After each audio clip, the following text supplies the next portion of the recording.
और चिति आरद्री और शिजा को अकेले छोड़कर घूमने चले गए। आरद्री और शिजा वहीं लगे एक झूले पर बैठ गए और रिजुल और चिति वहां से आगे निकल गए।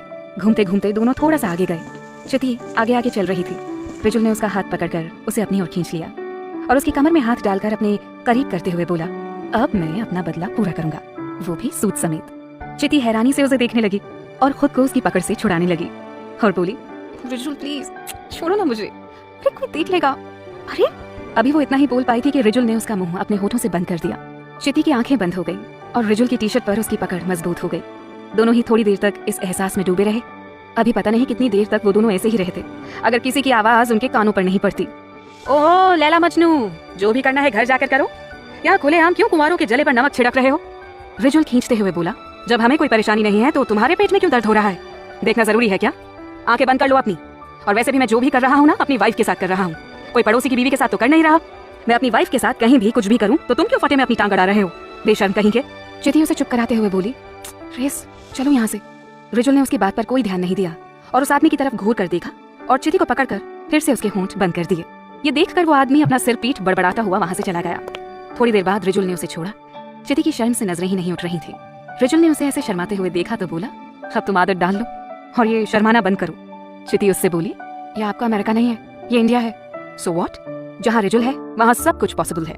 बोलते हुए रिजुल ने चिति का हाथ पकड़ा और आगे बढ़ गया। वहाँ रखी बेंच पर दोनों बैठ गए। वहीं दूसरी तरफ शिजा आरद्री के कंधे पर अपना सिर टिकाकर बैठी थी और आरद्री अपनी उंगलियां उसकी उंगलियों में फंसाकर उसके नेल्स के साथ खेल रहा था। थोड़ी देर की खामोशी के बाद आरद्री बोला, शिजा। शिजा ने हल्के से कहा तो आरद्री बोला, तुम खुश तो हो ना? शिजा ने अपनी गर्दन उठाकर देखा और बोली, नहीं। ये सुनकर आरद्री का मुंह उदास हो गया। तभी वो बोली, मैं ना बहुत बहुत खुश हूँ। ये सुनकर आरद्री मुस्कुरा दिया। शिजा आगे बोली, आपको पता है, मुझे तो पता भी नहीं चला कि ये कब और कैसे हो गया। उस दिन ऑफिस में मैंने जो भी कहा था ना, वो मुझे नहीं पता था कि क्या है।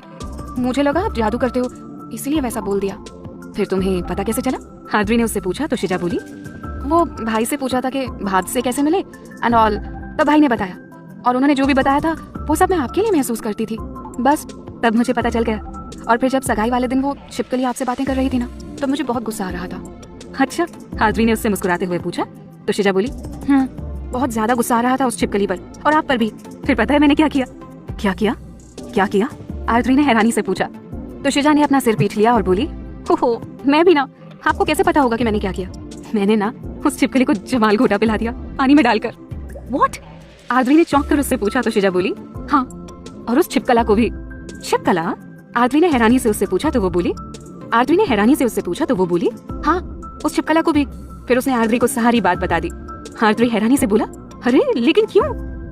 क्योंकि मुझे अच्छा नहीं लगता कि कोई और लड़की आपके आसपास भी भटके। आरद्री उसकी आंखों में देखते हुए बोला, क्यों? क्योंकि आई लव यू। बोरी भर के। अरे बोरी भर के नहीं, टंकी भर के। और आपको पता है, उस दिन पार्क में ना मैं आपको प्रपोज करने आई थी। वीडियो में देखा था कि कैसे करना है, लेकिन आप थोड़ा सा लेट आए और मैंने वो सारे रोजेस खा लिए। फिर बिना रोज के वो फीलिंग्स नहीं आती ना, इसलिए मैंने आपको प्रपोज नहीं किया। और घर जाकर चिति बहुत गुस्सा हुई थी मुझ पर। शिजा बोले जा रही थी और आरद्री उसे प्यार से देखे जा रहा था। इस समय वो उसे बहुत मासूम और प्यारी लग रही थी। अचानक से आरद्री ने उसका चेहरा पकड़ा। इससे पहले कि शिजा कुछ समझ पाती, आरद्री ने उसके होठों पर अपने होठ रख दिए। उसकी आंखें हैरानी से फैल गई। थोड़ी ही देर बाद उसकी आंखें बंद हो गई। थोड़ी देर बाद आरद्री उससे दूर हटा और उसकी तरफ देखने लगा। शिजा की नजरें नीची थी और गाल एकदम गुलाबी हो उठे थे। आरद्री ने उसका चेहरा ऊपर किया और शिजा से नजरें मिली तो देखा कि उसकी आंखों में आंसू थे। आरद्री ने उसका चेहरा अपने हाथों में भरकर पूछा, क्या हुआ? इतनी प्यारी सी आंखों में आंसू क्यों है? आज भी दाढ़ी चुभी क्या? शिजा उसे देखते हुए बोली, नहीं, आज दाढ़ी नहीं चुभी। अच्छा, फिर ये आंसू क्यों? आरद्री ने प्यार से पूछा तो उसके आंसू गाल पर लुढ़क गए। वो सुबकते हुए बोली, अगर किसी ने देख लिया होगा तो कोई क्या सोचेगा? आरद्री मुस्कुरा दिया और बोला, कोई कुछ नहीं सोचेगा और किसी ने भी नहीं देखा, समझी? और तुम्हें पता है, मैं यूएस से सिर्फ तुम्हारे लिए ही वापस आया हूँ और अब मैं तुम्हारे साथ ही अपनी जिंदगी बिताना चाहता हूँ, समझी? और मुझे तुम्हारी इन आंखों में आंसू बिल्कुल भी अच्छे नहीं लगते। चलो अब मुस्कुरा कर दिखाओ। शिजा मुस्कुरा दी। आरद्री ने उसके माथे पर किस की। थोड़ी देर दोनों ऐसे ही बातें करते रहे। थोड़ी देर बाद रिजुल और चिति भी वापस आ गए और सभी सोने चले गए। अगले दिन सुबह जल्दी ही चारों मुंबई के लिए निकल गए। चारों मुंबई वापस आ चुके थे। ऐसे ही दिन निकलते जा रहे थे। कब 1 महीना निकला किसी को कुछ भी पता नहीं चला था। रिजुल और चिति की शादी को अब 1 ही महीना बचा था। आरद्री ने आदित्य जी को भी सब कुछ बता दिया था और शिजा ने भी अजय को सब कुछ बता दिया था, क्योंकि वो अपने भाई से कुछ भी नहीं छिपाती थी। ऑफिस में भी सबको पता चल चुका था। आर्द्री बहाने से शिजा को अपने केबिन में बुलाता और उसे काम देकर खुद उसे ही देखता रहता। अब शिजा भी कंफर्टेबल हो चुकी थी। एक दिन शिजा ऑफिस से जल्दी चली गई। आर्द्री उस समय मीटिंग में था। जब वो मीटिंग से वापस आया तो सीधा शिजा के केबिन में चला गया और वहाँ शिजा उसे नहीं दिखी तो वहाँ काका से पूछा तो उन्होंने बताया कि वो घर चली गई है। घर चली गई है आज बिना बताए, बिना मिले। आर्द्री ने सोचते हुए उसे फोन लगाया पर उसका फोन बंद आ रहा था। उसने चिति से पूछा तो चिति ने उससे बोला मुझसे भी कुछ नहीं बोलकर गई। आर्द्री ने चिति से घर की चाबी ली और ऑफिस से निकलकर घर चला गया। कुछ ही देर में आर्द्री शिजा के घर के बाहर था। उसने चाबी से डोर खोला और अंदर जाकर देखा तो शिजा आराम से सो रही थी और उसका फोन बंद था जो कि चार्जिंग पर लगा हुआ था। उसे ठीक देखकर आर्द्री की जान में जान आई। वो वहीं बेड पर बैठकर एकटक उसे देखने लगा। अचानक ही शिजा ने दूसरी तरफ को करवट बदली। वो नीचे गिरने लगी पर आर्द्री ने पीछे से उसे पकड़ लिया और वापस से बेड पर धकेल दिया। इन सब में शिजा की आंख खुल गई। उसने अर्ध खुली आंखों से सामने देखा तो उसे आर्द्री दिखाई दिया। उसने मुस्कुराते हुए अपनी आंखें वापस बंद कर ली और बोली मैं आपकी बात नहीं मानूंगी क्योंकि मैं सो रही हूँ। अब आप भी सो जाइए। वो नींद में थी और कुछ भी बोले जा रही थी। उसे खुद कुछ नहीं पता था कि वो क्या क्या बोले जा रही है। आर्द्री मुस्कुराते हुए उसके कान के पास आकर बोला तो ठीक है, फिर मैं तुम्हारे पास ही सो जाता हूँ। उसने बोला और उसके कान पर हल्की सी फूंक मार दी। उसकी इस हरकत से शिजा के शरीर में एक सिरहन दौड़ गई और वो हड़बड़ा कर उठ गई। उसने साइड में देखा तो वो आर्द्री था।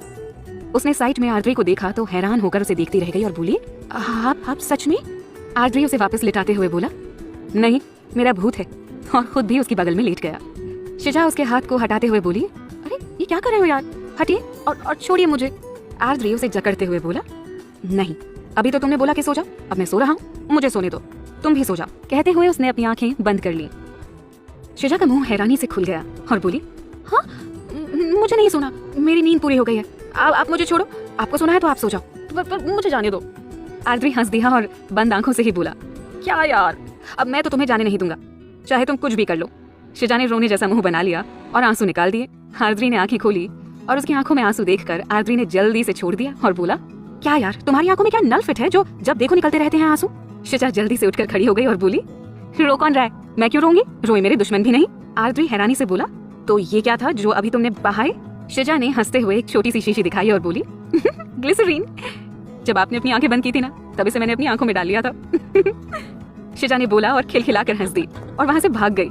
आर्द्री भी उसके पीछे दौड़ा। मैं बताता हूँ, तुमने मुझे बेवकूफ बनाया। शिजा सोफे के पीछे भागते हुए बोली अब बेवकूफ को क्या बेवकूफ बनाना? क्या तुमने मुझे बेवकूफ बोला? आर्द्री उसे पकड़ने को हुआ तो शिजा अंदर भाग गई और जाकर बेड के पीछे छिप गई। आर्द्री उसे आवाज लगाते हुए बोला शिजा चुपचाप से अपने आप बाहर निकलो, वरना अगर मैंने तुम्हें पकड़ लिया ना तो मैं तुम्हें छोड़ूंगा नहीं, समझी?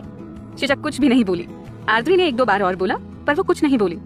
उसने सारी जगह देख लिया पर उसे शिजा कहीं दिखाई नहीं दी। कहाँ चली गई है? सारी जगह तो देख ली पर कहीं नहीं है, लगता है कि बाहर चली गई है। आर्द्री खुद से ही बोला। काफी देर तक जब शिजा को उसकी कोई आवाज नहीं आई तो उसने हल्का सा झांक कर देखा, फिर अपने आप से बोली आवाज तो नहीं आ रही है, लगता है चला गया। किसी ने धीरे से उसके कान के पास आकर कहा तो शिजा बिना देखे ही बोली तो थोड़ा तमीज से बात करो, लगता है चले गए ऐसे बोलो। अरे ये भी कमाल करते हैं, बताओ जरा, ऐसे ही जबरदस्ती पकड़ रहे थे, अच्छा थोड़ी ना लगता है ऐसे। मैंने कितनी बार इनसे कहा है कि आप जब भी ऐसे पास आते हैं ना मेरे पास तो मेरे पेट में गुरुड़ गुरुड़ होनी शुरू हो जाती है ना? उस आवाज ने कहा तो शिजा खुश होकर बोली अरे वाह, आप तो सब जानते हो। आपको पता है वो भी सब जानते हैं पर फिर भी वो ऐसे मुझे चिढ़ाते हैं। लेकिन पता है वो बहुत अच्छे हैं, मुझे तंग जरूर करते हैं पर प्यार भी बहुत करते हैं। लेकिन एक नंबर के ना टोपूमल है, जब देखो तब मिसाइल दागते रहते हैं। उसे कुछ याद आया और उसने धीरे से अपने पीछे देखा तो सामने आर्द्री अपने हाथ बांधे उसे ही मुस्कुराते हुए देख रहा था। शिजा धीरे से पीछे खिसकते हुए बनावटी हंसी हंसते हुए बोली आप यहाँ क्या कर रहे हैं? आर्द्री भी उसके पास खिसकते हुए बोला बोलो ना, चुप क्यों हो गई? बहुत अच्छा बोल रही थी, मुझे सुनना है, प्लीज बोलो ना। शिजा खड़ी हुई, उसके साथ ही आर्द्री भी खड़ा हो गया। शिजा ने उसे देखकर बोला मजाक कर रही थी। आर्द्री ने उसकी कमर से खींचकर अपने करीब करके उसकी आंखों में देखते हुए बोला मजाक कर रहे थे? हाँ, मैं तोपुमल हूँ और नीम चढ़ा करेले वाली भी तो तोप हूँ ना, राहु केतु भी तो कहते हो, वो भी मजाक होगा है ना? शिजा की आंखें हैरानी से बड़ी हो गईं। वो उसकी तरफ देखकर बोली आपको कैसे पता? तुम्हें याद है जब मैंने तुम्हें डांटा था तब तुम ऑफिस से चली गई थी, तब तुम्हें मैंने कितने फोन किए थे पर तुमने मेरा एक फोन नहीं उठाया था। फिर एक नए नंबर से कॉल आया था तुम्हें, याद है ना? आर्द्री उसके गाल पर हाथ फेरते हुए बोला शिजा ने धीरे से अपनी गर्दन हाँ में हिला दी। फिर आर्द्री मुस्कुराया और आगे बोला, फिर तुमने उस अननोन नंबर से पूरी भड़ास निकाल दी थी। वो नंबर मेरा ही था। शिजा अपनी आंखें बड़ी बड़ी कर बोली, मतलब वो आप थे? पर वो तो मैंने तो हाँ वो भी तो मजाक ही किया था ना मैंने। पर अब मैं बदला लूंगा तुमसे, आर्द्री ने उससे कहा। तो शिजा अपनी आंखें झपकते हुए बोली, आप मुझसे बदला लोगे? अपनी शिजो से बदला लोगे? आपको शर्म नहीं आएगी? आर्द्री ने मुस्कुराते हुए उससे कहा, नहीं, वो क्या है ना, शर्म उनको आती है जो शर्म से शर्माते हैं। हम तो बेशर्म हैं, शर्म हमसे शर्माती है। शिजा का मुंह हैरानी से खुला का खुला रह गया। हाँ, ये तो मेरा डायलॉग था ना, आपने मुझी पर चेप दिया। हाँ तो अब तुम भी मेरे हो, तो तुम्हारे डायलॉग्स भी मेरे हुए ना। ये बोलते हुए आर्द्री ने अपने मुंह से उसका मुंह बंद कर दिया। थोड़ी देर बाद वो उससे अलग हुआ और उसका चेहरा अपने हाथों में लेकर बोला, तुम मुझसे बिना बोले आ गई थी और ऊपर से तुम्हारा फोन भी बंद आ रहा था। पता है कितना डर गया था मैं। मुझे लगा पता नहीं क्या हो गया है जो तुम्हारा फोन भी बंद आ रहा है। इसलिए चिति से चाबी लिया और जल्दी से तुम्हारे पास आ गया। जब तुम्हें यहाँ सही सलामत देखा तो मेरी जान में जान आई। आगे से प्लीज ऐसे बिना बताए मत जाना, मैं तुम्हारे बिना नहीं रह सकता, समझी तुम? शिजा उसका हाथ पकड़कर बोली, ठीक है, बिना बताए नहीं जाऊंगी। आर्द्री ने उसे अपने गले से लगा लिया। थोड़ी देर बाद रिजुल और चिति भी आ गए। थोड़ी देर बातें करने के बाद आर्द्री और रिजुल अपने घर चले गए। अगले 2 दिन ऐसे ही निकल गए। 2 दिन ऐसे ही निकल गए। अगली सुबह चिति को रिजुल अपने साथ ऑफिस ले गया। शिजा को कुछ काम था इसलिए उसने थोड़ा लेट आने का बोलकर उन्हें भेज दिया।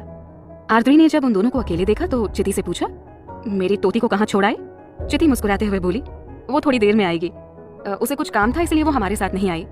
आर्द्री मुंह बनाकर बोला, दिस इज नॉट फेयर यार, तुम दोनों उसे ऐसे ही छोड़कर आ गए। हाँ तो तू आ जाता लेने, मना किया था किसी ने? रिजुल उसे चिढ़ाते हुए बोला। आर्द्री गुस्से में बड़बड़ाते हुए अपने केबिन में चला गया और उसने शिजा को कॉल लगाया। उस समय वो रास्ते में थी। उसने कॉल रिसीव करते हुए कहा, हेलो, कहाँ हो सनम? आर्द्री ने बड़े ही प्यार से उससे पूछा। उसकी बात सुनकर शिजा हंस दी और बोली, थोड़ी देर में आ रही हूँ। सनमा? सनमा? ये कौन सा वर्ड है? आर्द्री मुंह बनाते हुए बोला, ये सनम का सनमा होता है। शिजा ने हंसते हुए कहा, आपने मुझे सनम बोला तो मैंने आपको सनमा बोल दिया। फिर थोड़ा सा रुक कर बोली, अच्छा आप ना अभी 5 मिनट और इंतजार करो, मैं आधे घंटे बाद पहुंचती हूँ। उसने बोलकर फोन रख दिया। शिजा के फोन काटने के बाद आर्द्री ने फोन को घूरा और बोला, चीप लड़की है, 5 मिनट इंतजार करो बोलती है और खुद आधे घंटे बाद आएगी। फिर कुर्सी से पीछे सिर टिकाकर बोला, जो भी है बड़ी प्यारी है, सबसे अलग। उसने अपना सिर झटका और बोला, चल बेटा आर्द्री, तोती के आने से पहले ही अपना काम खत्म कर ले, वरना उसके सामने होते हुए तो कुछ काम करने का मन ही नहीं करता। बोलते हुए आर्द्री अपना काम करने लगा। वहीं कुछ देर बाद शिजा कुछ सामान लेकर झुग्गी झोपड़ी में पहुंची। वहां उसने सभी को उनकी जरूरत का सामान दिया और वापस ऑफिस की तरफ जाने लगी। रास्ते में एक किनारे 2 बच्चे मिले। उसने बाइक रोकी और उनसे बातें करने लगी। फिर उसने उन बच्चों को कुछ खाने का सामान दिया और सामने देखते हुए उनसे बातें करने लगी। बच्चों से बात करते करते उसकी नजर कुछ ही दूरी पर खड़ी एक कार पर पड़ी। वो उस कार को ध्यान से देखने लगी। तभी एक 50-60 साल के अंकल उस कार में बैठने लगे। अभी वो अपनी कार का दरवाजा बंद कर ही पाते कि अचानक से 3 नकाबपोश उस गाड़ी में बैठे और गाड़ी लेकर चल दिए। शिजा को ये देखकर कुछ खटका। उसने जल्दी से अपनी बाइक मोड़ी और उस गाड़ी के पीछे भगा दी। उसने कान में ब्लूटूथ लगा रखा था। उसने जल्दी से आर्द्री को कॉल किया। आर्द्री ने फोन उठाया और उसके बोलने से पहले ही बोला, कहाँ हूँ, अभी तक आई नहीं? शिजा उसकी बात बीच में काटते हुए झल्लाते हुए बोली, यार फॉर गॉड सेक अपना टोपो वाला अवतार साइड में रखो और सुनो ध्यान से, यहाँ एक अंकल को किडनैप कर लिया गया है। वो 3 लोग हैं जो उनको लेकर जा रहे हैं।